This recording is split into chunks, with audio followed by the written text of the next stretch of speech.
Ya baik, Assalamualaikum warahmatullahi wabarakatuh. Selamat siang. Jadi perkenalkan kami dari kelompok transnasionalisme humaniter ingin mempresentasikan studi kasus kami. Di sini anggotanya ada saya sendiri, Muhammad Farhan Gifari, ada teman saya Berta Kamaladewi, Daniatul Fadila, Dinda Maharani, Faza Alfarisi, dan Raihan Akmal. Oke. Ya, topik yang kami bahas hari ini adalah ada definisi dari transnasional humaniter itu sendiri, contoh transnasional dan aktor, deskripsi contoh, deskripsi studi kasus, dan analisis studi kasus. Nah, yang pertama itu kita harus mengetahui dulu terlebih dahulu apa sih kira-kira definisi dari transnasionalisme. Nah, humaniter sendiri itu merupakan adalah definisi dari humaniter kalau yang saya ambil dari KBBI berdefinisikan adalah sebagai kemanusiaan dan definisi transnasionalisme sendiri menurut Pamela Graham tahun 1997 adalah fenomena sosial dan agenda penelitian ilmiah yang muncul karena manusia semakin saling terhubung dan perbatasan ekonomi serta sosial antar negara semakin kabur. Jadi fenomena transnasionalisme ini merupakan sebuah fenomena sosial yang mana itu tidak ada lagi melihat adanya perbatasan ekonomi serta sosial di antara negara. Jadi bebas saja hubungannya. Nah, lalu setelah digabungkan, jadi kalau transnasionalisme itu di humaniter itu sebenarnya adalah fenomena sosial dan agenda penelitian ilmiah yang muncul karena manusia semakin saling terhubung dan perbatasan ekonomi serta sosial antar negara semakin kabur dikarenakan adanya suatu fenomena yang terjadi dalam bidang kemanusiaan. Selanjutnya, kita akan membahas mengenai apa saja contoh dari transnasional humaniter sendiri. Nah, salah satunya ada human trafficking di Thailand. Seperti yang kita tahu, Thailand merupakan salah satu negara yang perekonomiannya cukup mumpuni jika dibandingkan dengan negara-negara tetangganya. Nah, seiring berjalannya waktu, ancaman pun juga kian beragam. Salah satu ancaman non-tradisional yang saat ini sering terjadi di Thailand adalah human trafficking. Bentuk human trafficking yang paling sering terjadi di Thailand sendiri adalah eksploitasi seksual terhadap wanita. Thailand sebagai negara asal terjadinya human trafficking memperdagangkan para wanita, anak-anak maupun orang-orang yang ingin bekerja di luar negeri. Kebanyakan negara tujuan yang menjadi objek Thailand untuk mengirimkan traffickingnya adalah Afrika Selatan, Australia, Jepang, Jerman, Amerika, Inggris, dan masih banyak lagi. Dan yang paling utama menjadi tujuan human trafficking ini adalah Jepang. Kira-kira setiap tahunnya ada sekitar 25.000 orang yang memperpanjang visa di Jepang dan hampir 90% diantaranya adalah wanita. Thailand sebagai negara tujuan human trafficking. Thailand sendiri sering menerima banyak imigran gelap yang masuk ke negaranya.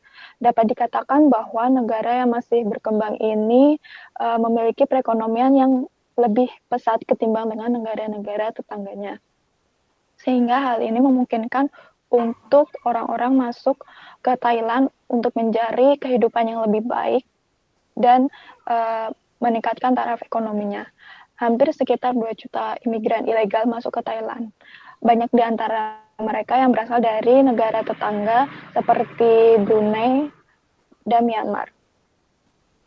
Yang selanjutnya adalah Thailand sebagai negara transit human trafficking. Karena letak Thailand yang berada di tengah wilayah Asia Tenggara, itu memudahkan para human trafficker untuk memobilisasi kegiatannya ini. Salah satunya yaitu Chinese Human Trafficker and Smuggler yang menggunakan Thailand sebagai negara transitnya. Awalnya mereka memobilisasi melalui Myanmar, kemudian melewati bagian utara Thailand, lalu kemudian masuk ke Bangkok.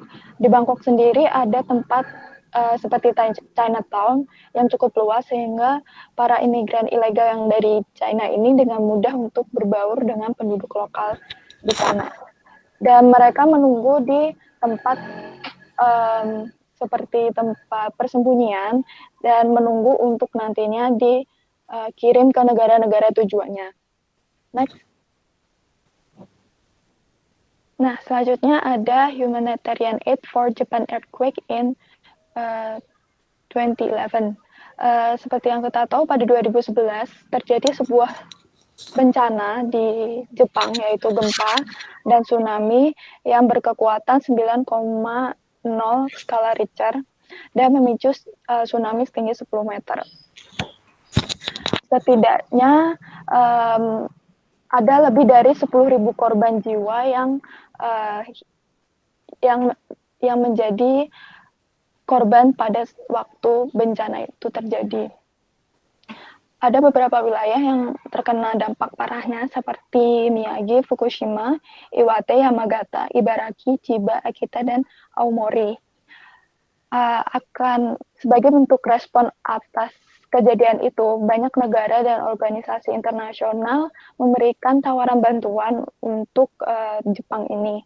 Setidaknya ada sekitar 160 negara dan 43 organisasi internasional yang memberikan tawaran bantuan kepada Jepang atas musibah tsunami dan gempa bumi. Next.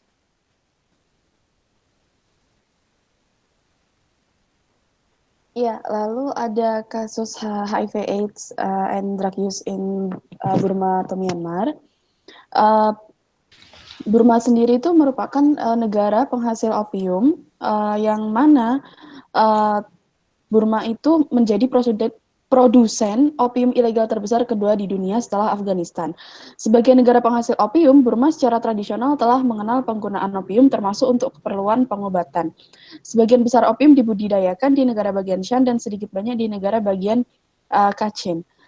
Bagi banyak komunitas etnik minoritas, opium adalah satu-satunya tanaman yang dapat hidup di daerah mereka, daerah yang miskin. Lalu dalam 2 dekade terakhir, jumlah pengguna narkoba di Burma itu telah tumbuh secara drastis, di mana penggunaan narkoba di negara ini telah berubah dari biasanya yang kayak merokok gitu, diubah menjadi disuntikan lewat heroin.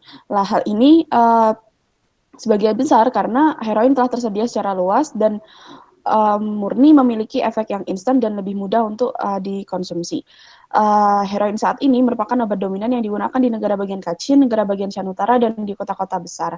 Dan opium itu sebagian besar digunakan di negara-negara Shan bagian timur, selatan, dan di negara bagian kaya.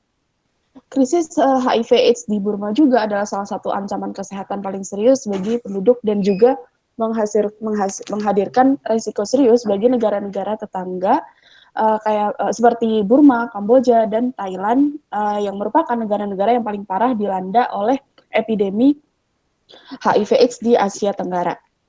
Dan epidemi di Burma ini yang paling serius karena merupakan satu-satunya dari 3 negara di mana tingkat infeksi HIV/AIDS terus meningkat. Penyebaran epidemi HIV/AIDS ini dan penggunaan heroin itu secara simultan di Burma atau Myanmar telah menghasilkan prevalensi HIV yang sangat tinggi di kalangan IDU. Tingkat infeksi HIV terus meningkat karena perilaku berisiko tinggi yang masih tersebar luas di tempat penyuntikan narkoba dan tidak hanya di kota-kota tetapi semakin meningkat di daerah pedesaan. Dan biasanya hanya ada satu set jarum dan sterilisasi alat suntik jarang terjadi. Pendorong utama lain dari epidemi HIV ini adalah praktik seks yang tidak aman, terutama dalam melakukan seks komersial. Tingkat infeksi HIV/AIDS di kalangan pekerja itu juga sangat tinggi. Data dari tahun 2000 menunjukkan peningkatan yang signifikan dalam tingkat infeksi di antara pekerja seks dari 26% di tahun 1999 hingga 38% di tahun 2000.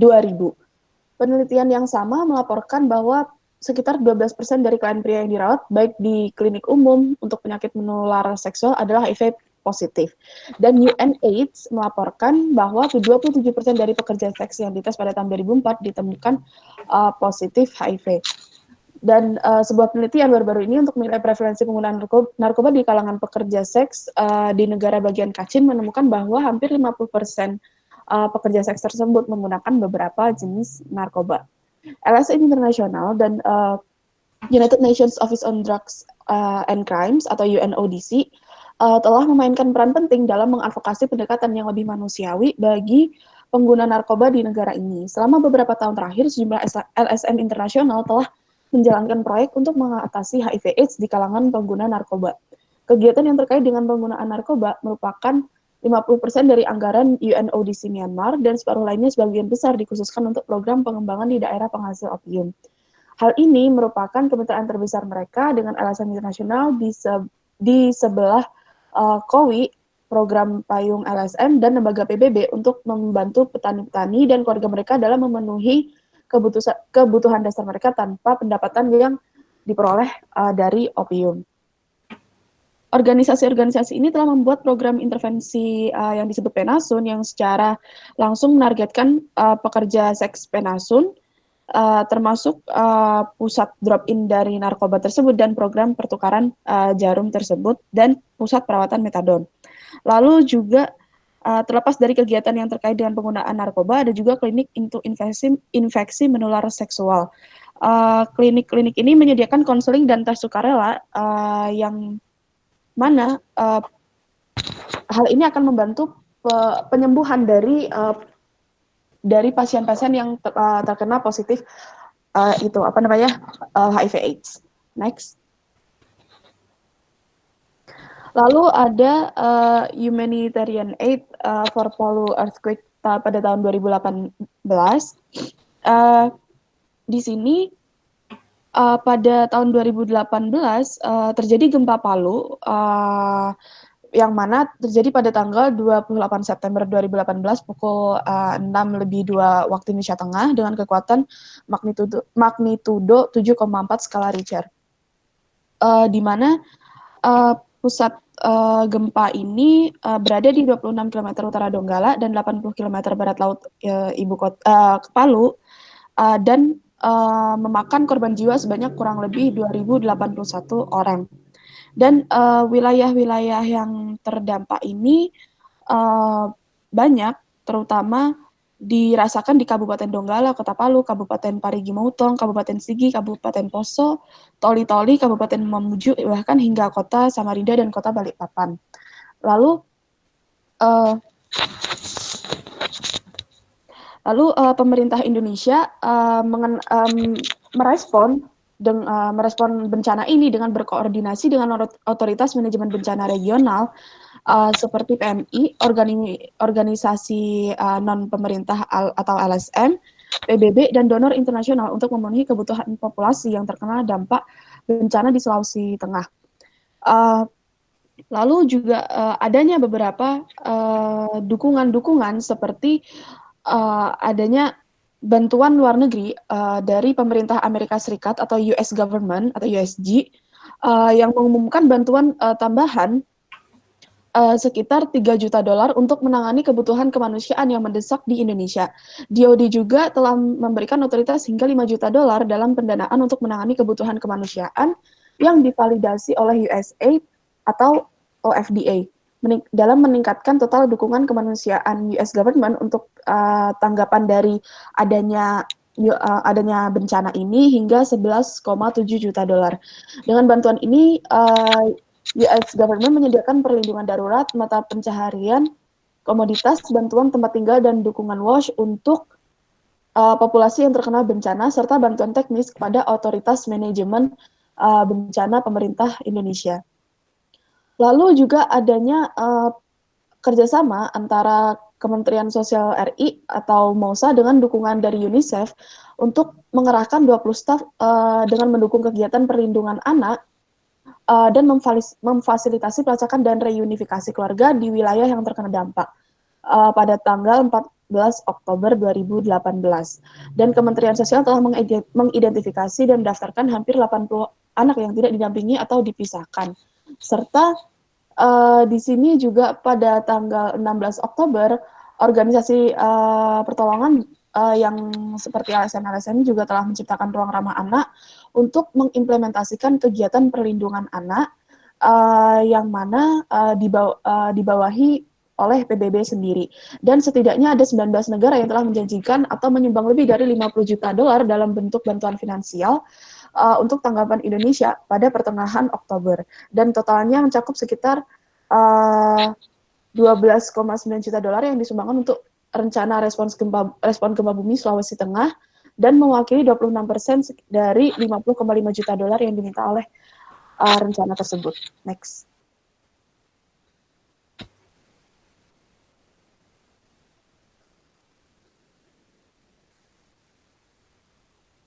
Selanjutnya masuk ke studi kasus, yaitu bantuan humaniter Denmark untuk aliansi HIV/AIDS internasional dalam menghentikan penyebaran virus HIV/AIDS. Hal ini merupakan bentuk bantuan kemanusiaan dari DANIDA atau Danish International Development Agency untuk aliansi HIV/AIDS internasional. Selain itu, aliansi HIV/AIDS internasional ini merupakan kemitraan global dari organisasi masyarakat sipil independen yang awalnya berbasis nasional dengan tujuan mengamankan hak asasi manusia semua orang yang terkena dampak HIV/AIDS. Tujuan dari aliansi ini adalah untuk menghentikan penyebaran HIV dan mengakhiri penyebaran virus AIDS.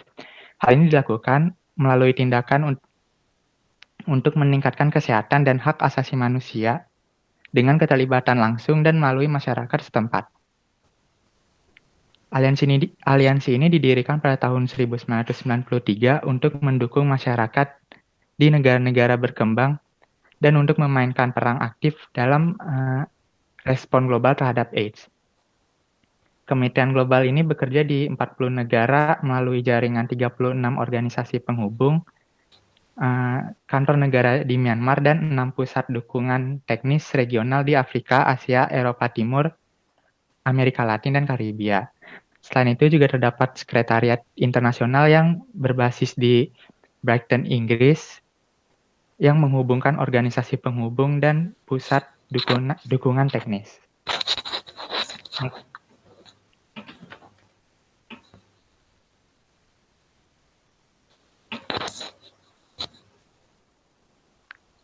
Selanjutnya, misi aliansi ini adalah untuk bekerja dengan masyarakat melalui aksi lokal, nasional, dan global tentang HIV, kesehatan, dan hak asasi manusia. Nah, dengan adanya misi ini, maka aliansi akan berfokus pada perlindungan hak-hak orang yang terkena dampak HIV, yaitu hak atas akses yang sama terhadap informasi dan layanan tanpa menghadapi stigmatisasi dan diskriminasi. Selain itu, aliansi ini juga berfokus pada kebutuhan perempuan di Afrika Sub-Sahara. Wanita dan perempuan muda secara tidak proporsional sangat terpukul oleh adanya epidemi HIV karena faktor budaya, biologis, dan sosial.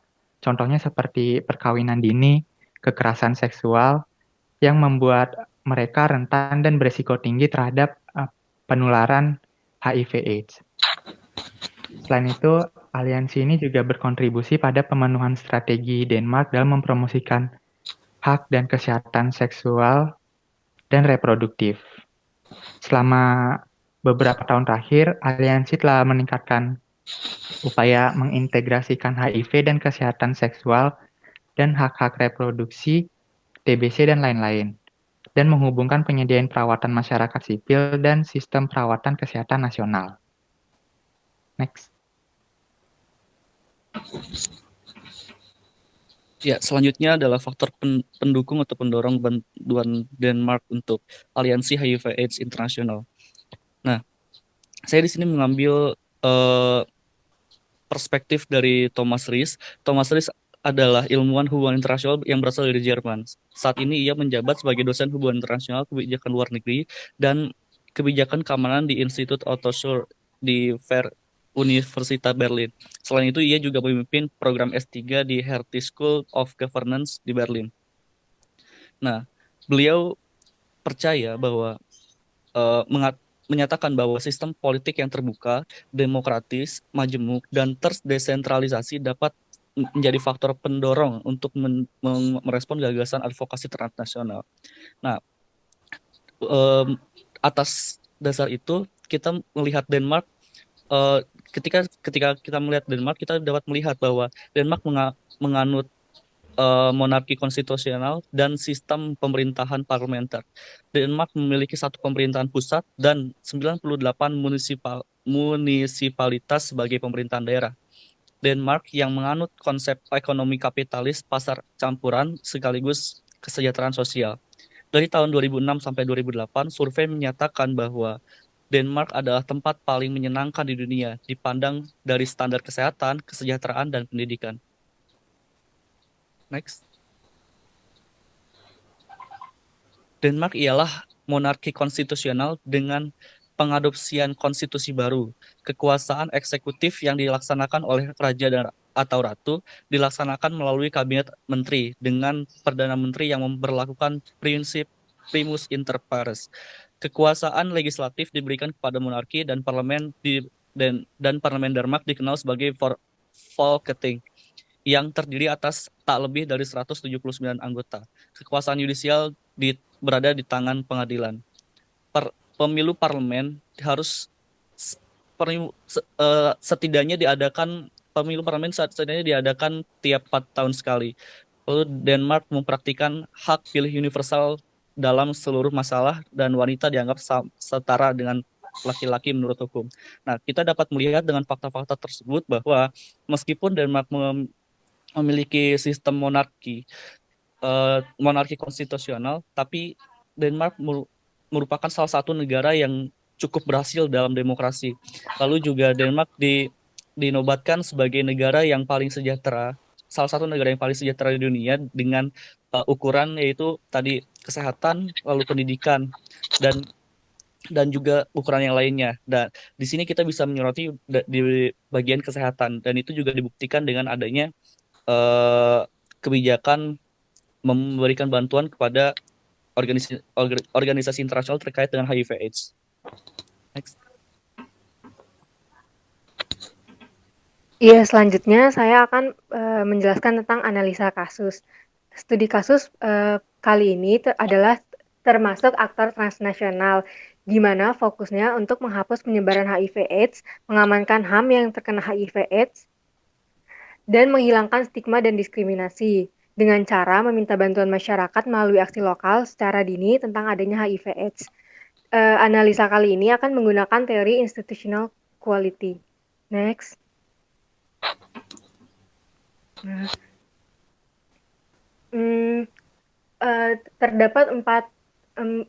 Terdapat empat hal dalam institutional quality, yakni clean bureaucracy, nationalization, risk of expropriation, dan rule of law.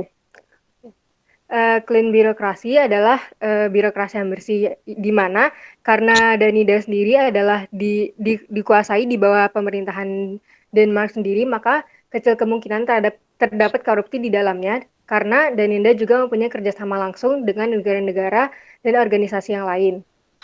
Selanjutnya nasionalisasi.